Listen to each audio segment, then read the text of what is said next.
बेर चढ़ाने का बड़ा महत्व है। यहाँ चढ़ाते हैं कि नहीं चढ़ाते? चढ़ाते हैं। शिवरात्रि के दिन बेर चढ़ाने का बड़ा महत्व है। और शिवरात्रि पर चढ़ा हुआ वो बेर उठाकर ले आइए और उस बेर को उठाकर रख लीजिए। मान लो किसी को उदर से जुड़ी हुई जब तकलीफ रहती है, पेट से जुड़ी हुई तकलीफ रहती है, पेट से जुड़ी हुई कोई भी प्रॉब्लम हो, अगर पेट से जुड़ा हुआ कोई भी रोग आपको लग गया और डॉक्टर की दवाई चल रही है, सारी औषधि चल रही है, जो शिवरात्रि पर आपने बेर चढ़ाया है वो बेर अगर आपके यहां रखा हुआ है, वो बेर उस रोग वाले व्यक्ति को खिला दीजिए। आधे घंटे के अंदर पेट का दर्द, पेट की तकलीफ, पेट का कैसा भी रोग होगा एकदम आराम लग जाएगा। उस बेर में इतना दम, इतना प्रबलता आ जाती है। शंकर को जो शिवरात्रि के दिन बेर चढ़ाया जाता है।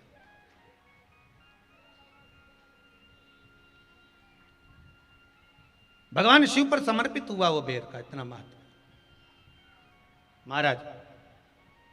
और जो देवता को उठाने के लिए बोर समर्पित करा जाता है, बेर भाजी आंवला उठो देव सांवरा, उसमें शंकर जी का भाव है, क्योंकि शिव जी का दर्शन भगवान नारायण उठते से ही करना चाहते हैं। सबसे पहले नेत्र खोले और मेरा शिव का दर्शन हुआ। बेर का भाव ही शिव का दर्शन का भाव।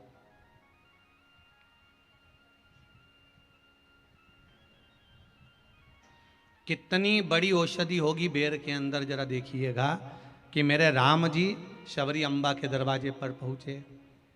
आप लोग भजन में लेते रहते हो, शबरी संवारे रास्ता आएंगे राम जी, मेरा भी धन्य जीवन बनाएंगे राम जी।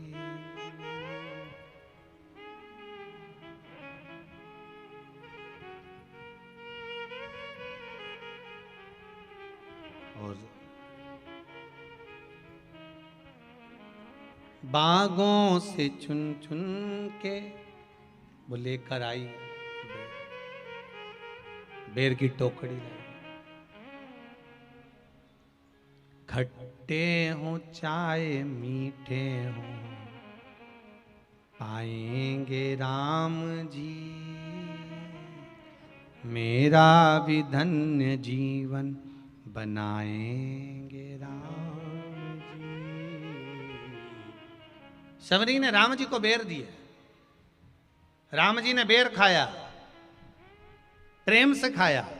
याद आया पीछे लक्ष्मण खड़ा है, राम जी ने लक्ष्मण को बेर दिए, ले लक्ष्मण ये बेर खा ले।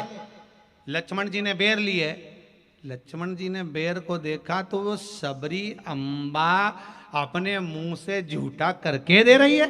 लक्ष्मण जी ने बेर लिया, पास में रख लिया, फिर लिया, फिर रख लिया। शबरी जी राम जी को बेर दे, राम जी लक्ष्मण जी को बेर दे, लक्ष्मण जी वो बेर लेके पीछे फेंकते जाए। उठाए फेंका, उठाया फेंका, उठाया फेंका। अब कोई लक्ष्मण साधारण है? जब भगवान राम विष्णु हैं, लक्ष्मण शेषनाग हैं, शेषनाग अगर कोई चीज फेंकेगा तो क्या पास में फेंकेगी? उठाया फेंका, कोसों दूर जाकर गिरा। और वो बेर कब काम आया? जब लक्ष्मण जी को शक्ति लगी, बाण लगा, लक्ष्मण जी मूर्छा होकर जमीन पर पड़े। सुषेण वेद को बुलाया और वेद से बुलाकर पूछा कि लक्ष्मण कैसे उठेगा? तो कहा संजीवनी लेकर आओ। संजीवनी लेने के लिए भेजा। तब संजीवनी लेने के लिए जब श्री हनुमान जी महाराज गए, संजीवनी बूटी जब लेकर आए और लक्ष्मण जी को जो दी, तब राम जी पहचान गए ये संजीवनी कोई दूसरी नहीं है। लक्ष्मण जी को जो बेर खाने को दिया था वो बेर फेंक दिया था, उसी बेर की पत्ती है जिसको निचोड़ निचोड़ कर लक्ष्मण जी को खिलाना पड़ी है। तो राम जी रोते रोते बोले पहले ही खा लेता तो खाना नहीं पड़ती। कोरोना का टीका पहले ही लगवा लेता तो दादा निपटता ही नहीं।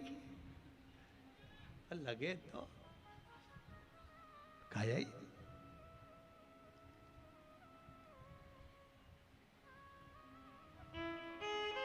यहां तो सीधी सीधी बात है ना।